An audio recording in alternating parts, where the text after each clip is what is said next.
finally reached the end of the week. Ascot Saturday tomorrow. As you can see, we're all enjoying ourselves to drink. Cheers, lads. Cheers. Cheers, boys. So, lads, a little bit about today's racing then. Well, to be honest with you, Art Power. I think it started probably the best performance of the day.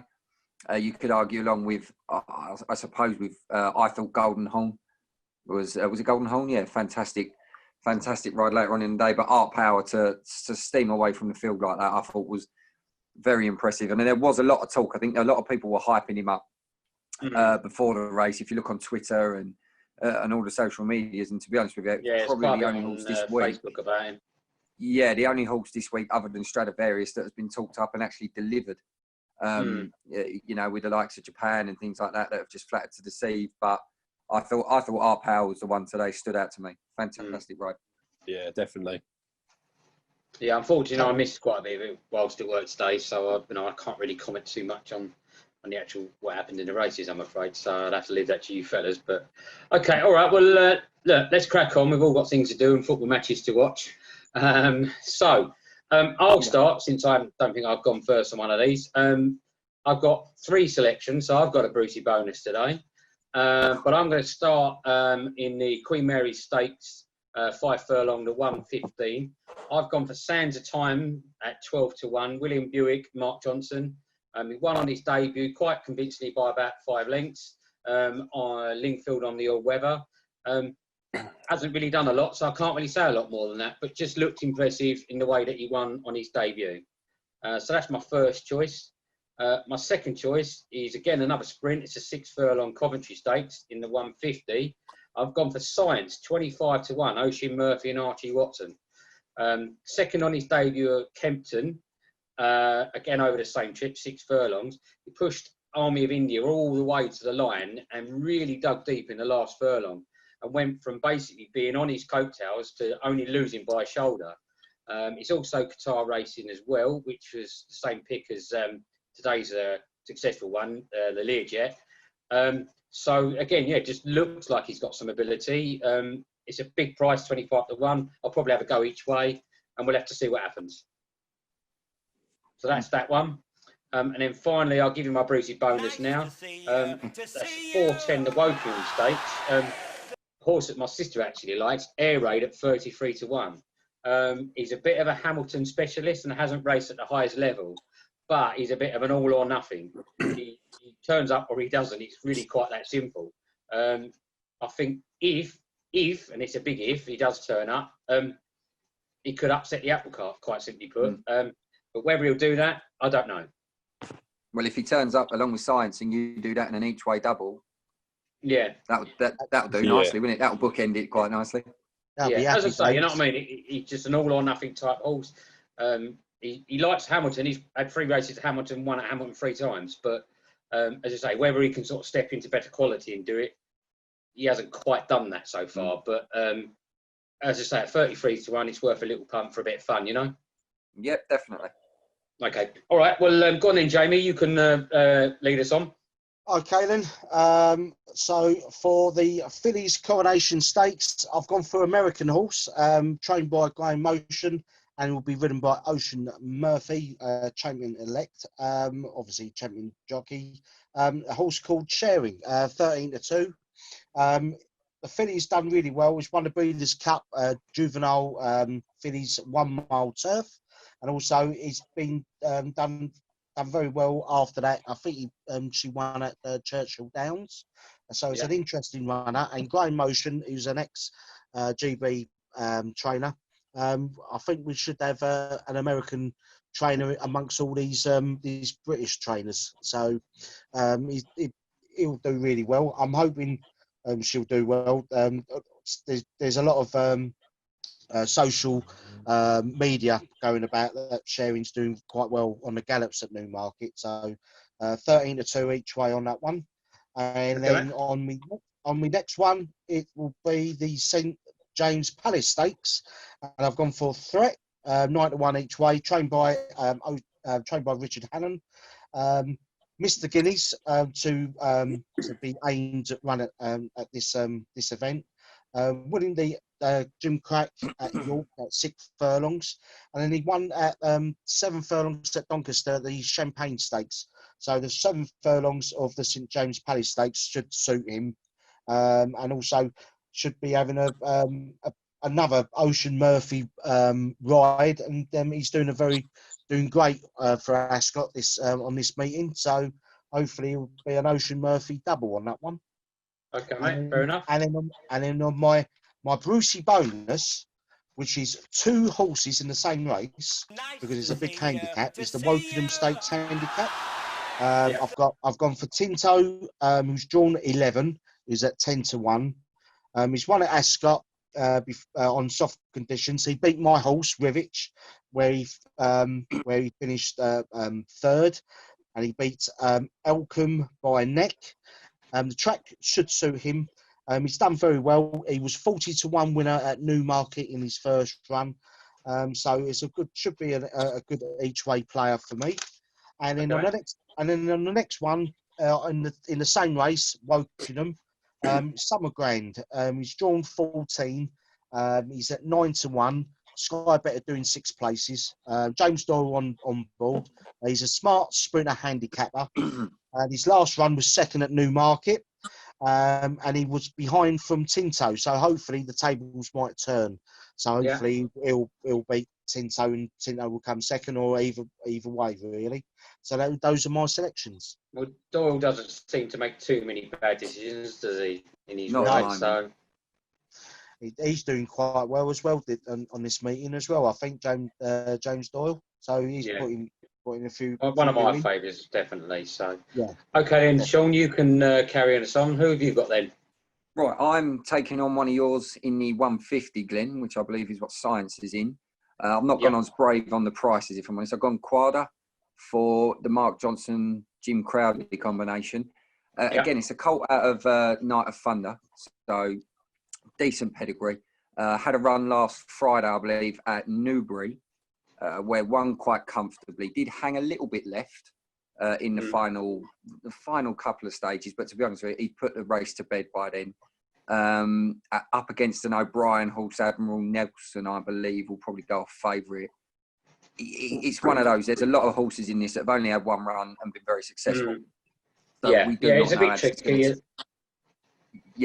This could be anything in this sort of race. But to be honest with you, I think watching Quadra and the turn of foot in the last couple of strides, again, I thought that of Golden Melody today, but he flattered to deceive, if I'm honest. But I think Quadra's got a little bit more pedigree about him. So, my first one's the 150 Quadra, Mark Johnson, Jim Crowley combination. Okay, mate. Then go on to the 335. Now, I've gone one master. Gone for the other man in form as opposed to Jim Crowley, which is James Doyle, Haggis combination. I suppose at 6 years old, you could class a bit of a vet at this sort of level, as opposed to, we're national hump fans. We're looking at 14-year-olds, 13-year-olds calling them vets.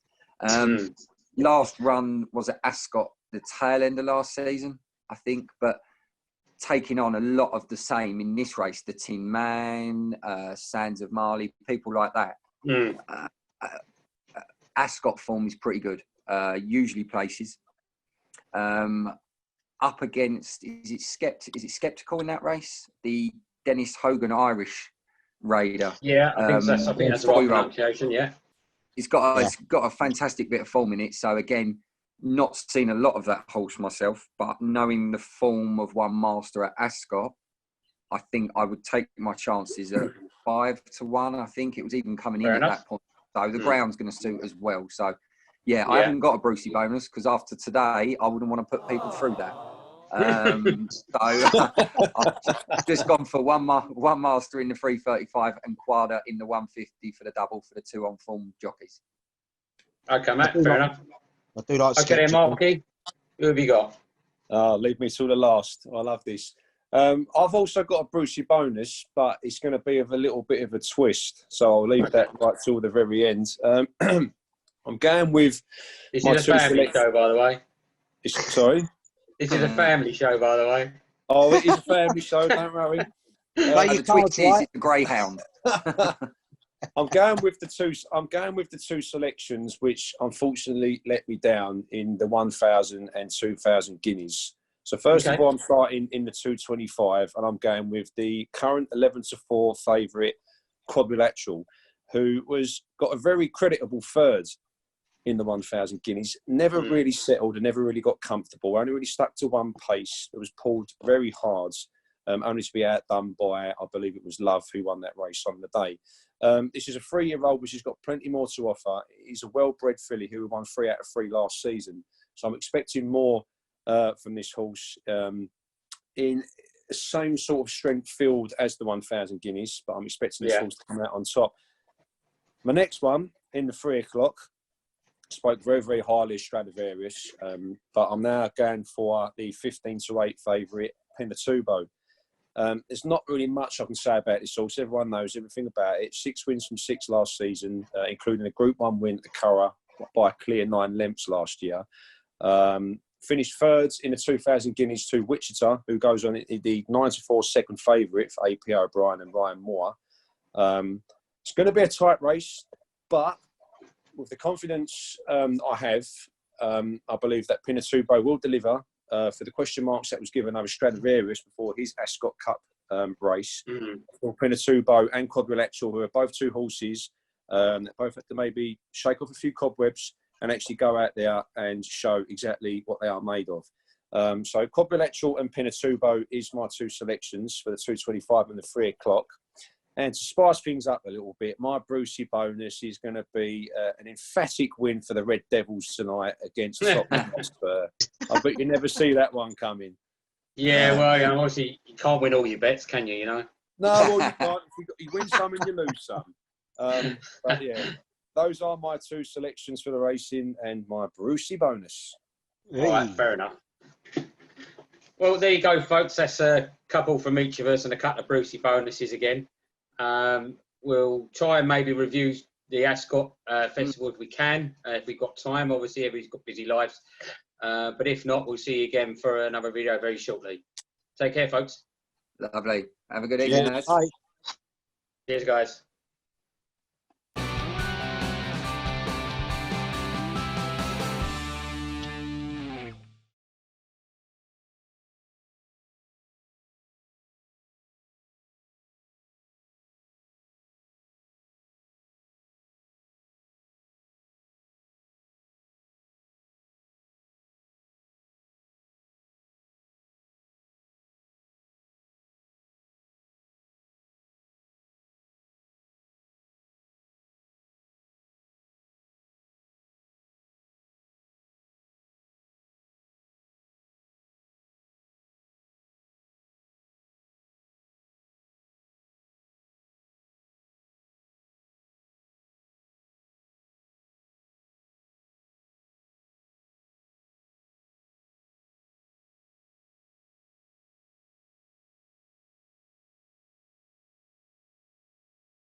say, midway through the race. It was like a good 15 to 20 lengths off the leader. But when you look at all the other horses, they was all like really pushing, all really trying. And I say Frankie was just plodding along, biding his time. He's won at Ascot over the years. Stradivarius knows the track well, knows the course, and you turn into the straight, you see the option to go out wide, and I think that's where a lot of winners at Ascot's come so far, by sort of going stand side. Sorry, I mean, you can say that with your horse and jockey partnership with Ruby Walsh with Big Bucks and Ruby Walsh with Kato Star, and you can have Nico de Boinville with Altior. That you say that. I mean, I don't think Altior would be. I mean, he's phenomenal. He run through walls. And I know this is a national hunt topic, but if you're comparing, would say Stradivarius win as much without Frankie? I don't think he would, because it's the jockey knowing the horse. How many times do we sit there and we watch Altior hit such a flat spot where we should lose the race? That's when the jockey gets paid the money to go, this isn't what's right. You need to, and they changed that. Like you were saying, Stradivarius looked like he'd hit a flat spot. It's down to Frankie as the jockey to sit tight, don't panic, then press the button when he needs to go. And that's what he does. So, I mean, yes, Stradivarius as the horse would be just as good. Would he be successful? I don't know.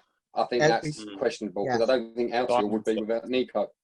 Yeah. I think that's the same thing with Johnny Murtagh with Yates. Yeah, you know what I mean. I think that Yates hits a flat spot when on his time. I think he did it a flat spot, and then Johnny Murtagh just took him, like, carried him, and just all that ability and all that. So it's an interesting topic. It's a good. He's obviously spending time and regularly riding a horse. Breeds familiarity, and then you can go into races confident, knowing fully well what you've got to do. If you've ridden a horse that much and it's a good horse as well, you've got that extra element, surely, of confidence, knowing that your horse inside and out, whereas others might not. Oh yeah, totally agree. If you remember, it was always that one question that was put on Frankie Dettori at the time when Stradivarius and Enable was unbeaten. If they come up against each other in a race, who do you decide to be on board? Which is a question that he straight away said, I'm not going to answer that. Because when you got two horses that are obviously, like, to me, they're different horses in the way that they ride and in the way that they win and perform races. But you could say that with Enable and Cracksman and Golden Horn. Yeah. You know what I mean? Yeah, absolutely. Yeah. The best ride that I've seen with Frankie, when he won on the Arc with Golden Horn, where his stall was in the car park, and he absolutely, he just absolutely rode him out, like banged out the stalls and rode him, and he hit that turning and he cut in. That was a great ride, and he won that really, really well with Golden Horn. I think we're when Frankie goes, we're going to be, where's Frankie? We need Frankie. But then you got the next generation, like Ocean Murphy. He will be missed, as you say. He will definitely be missed. But there are some fantastic young jockeys around at the moment, and a lot of them doing their own thing as well at the moment. So like Holly Doyle. It's just like in the national hunt, you've got the likes of Ruby Walsh and AP McCoy, legends of the game. They're retired now, but Jumps is just as big as what it was that many years ago when they were in their prime. Definitely. Well, we'll leave it there then, chaps. So fingers crossed for tomorrow, everybody. Hopefully we get some more winners. So far, lads, we've managed 9 firsts, and we've actually managed about 35 places between us in different bets here and there. So we're not doing too bad. As always, folks, these are not tips. We're not tipsters. We never said we are. We never want to be tipsters, really. In all honesty, we're just massive fans of the sport. And, these are some that we like. Hopefully we're right. If you don't know anything, you might have learned something for tomorrow, or you might completely disagree. But, let us know. We're big men. We can take it. So comment below, and we'll see you again next time. See you later, guys. Ride the doubles. See you later, chaps. See you later. See you, boys.